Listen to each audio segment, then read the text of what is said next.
Washington mornings on the Mall. 105.9 FM. At AM 630. Good morning, everybody. 6:37. Want to tell you that the Mornings on the Mall Swing State Roadshow returns to the Metro 29 Diner in Arlington tomorrow morning. We'll start at 5, but the doors open at 6. That's 4711 Lee Highway in Arlington. Come on by, have some pancakes, talk some politics. Love to see you turn out there.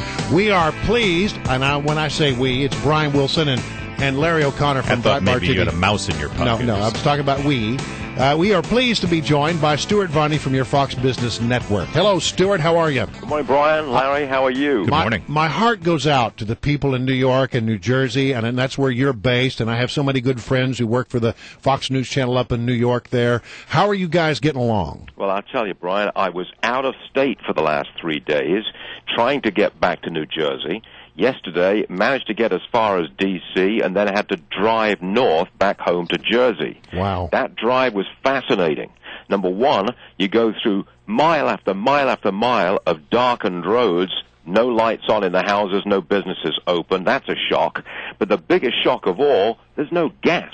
Right. Wherever a gas station is open, there are literally miles and miles of cars lined up to get in, and the police are there having to keep control. I think that's the latest crisis in New Jersey and New York, and that is you can't get gas, so Because you can't get to work. Here's the thing. It takes electricity to pump gasoline, and then a lot of the gas tanks that are underground were damaged, of course, by the flooding. You know, this is something I learned as a reporter going into disaster scenes.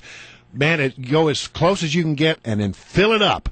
Because you're going to be riding on that gas tank for a while, Yeah. and it may be, and that's why they always tell you in a disaster, top off your tank. I was coming into New York this morning, driving down the highway, literally at 4:15, and there was one gas station open on a big highway, and there was already a very long line. Wow. It was 4:15 a.m. Well, and there's another aspect of this, Stuart Varney. I think that our American economy has become so reliant on point-of-purchase credit card and debit card sales, that electronic purchase. We don't carry cash around in our pockets much anymore. I know I don't. And just in terms of commerce, in terms of being able to sell things, if you don't have power, you can't do that. Yeah, well said, Larry. And, I have to believe that this is going to have an impact on the national economy. We're supposed to be growing at less than 2% in the current quarter. You take out all this economic activity in New York and New Jersey, and I have to believe that you bring down economic growth to closer to 1.5% or less. Well, and now we've got Obama's got something else to blame it on now. And that would be the storm, I think. Yes. Are we going to blame global warming for the storm? I mean, we could get into that if you like. Well, actually, somebody has made that argument on this program. We won't go there. Hey, listen, let's talk about, though, the big jobs report, which is going to come out on Friday. There was some talk of delaying it. I think they talked themselves out of that nonsense. So we're going to get a jobs report on Friday. You got any idea of how it's shaping up? Well, we could have another miracle, couldn't we? Yeah. The miracle being that we suddenly, miraculously, we discover, another 600,000 people have found part-time work? You sound cynical, Stuart Varney. Are you questioning the validity of last month's numbers? Yes. Well, let me ask you a question on that point, because this is something, when you look at the earnings reports that are coming out, they're soft. I mean, every day you hear the stock market's been sort of weak of late because the earnings reports have not been good.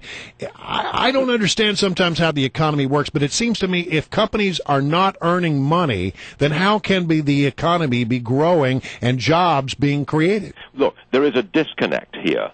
The disconnect is this. We have a very weak economy, and that is reflected in the amount of money that our corporations are making and the rate of economic growth. So you've got that on one side of the equation. On the other side, you've got what looks like an extraordinary drop in the unemployment rate. How do you square the two? Well, you can't square the two.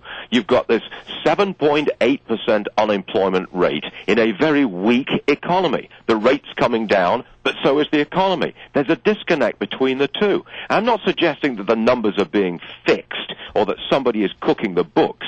I'm simply saying that it defies credibility, doesn't it, when you've got an economy that's really just crawling along, basically stall speed, and an unemployment rate that's falling. The answer is we're pushing people out of the workforce. We've got 8.8 million people on Social Security disability. Right. 46, 47 million on food stamps. We've got people just simply dropping out of the workforce at an all-time high. That's the explanation for this disconnect. Stuart, one of the things that you and that fantastic team you've assembled at Varney and Company over on Fox Business have been so good on is the auto bailout issue. You can cut through the political rhetoric and actually get to the reality of it, and it's such a big issue in Ohio and now apparently Michigan, which seems to be in play. We got the news yesterday that GM posted its 11th consecutive quarter of profit. When do we as taxpayers, first of all, get paid back for the bailout since they're rolling in cash now over at GM? Or maybe we could just get a refund in our taxes, a little dividend. We're stockholders in that company now, right? Dream on, Larry. Look, it's not going to happen. The stock of General Motors has to go back to $53 a share to get our money back as taxpayers. That's unlikely to happen in the foreseeable future. Wait a minute now. Barack Obama sent me a fundraising email this morning that said GM is healthier than it's ever been in its lifetime. I don't know how you define that, and I wouldn't care to go along with that particular opinion. That is a highly politicized opinion. General Motors is not doing that well. Now you can look at some metrics, if you like, which show that it's in better shape than it has been. Profitability is there, but market share down. The number of new cars, attractive new cars coming onto the market made by General Motors, way down. They don't have but one or two in the top 10 models. Now, General Motors is not in good shape. What Barack Obama did was to bail out the union. Exactly. He didn't recreate a brand new and dynamic General Motors. He backed up the union. That's what he did. Okay, I got to stop you there because we got almost out of time, but I got one more question for you. I look at the Fox News poll of where the election is today, and they have it as a dead-even tie. This is the last time we will probably talk to you before the election, Stuart. Your prediction? Romney wins by 5 points. Wow. I know that's a radical suggestion, but I look at three factors. Number one, the intensity of intention to vote, very strong on the Republican side. Number two, polling skews. That would be the over-polling of Democrats in all of the polls that I have seen.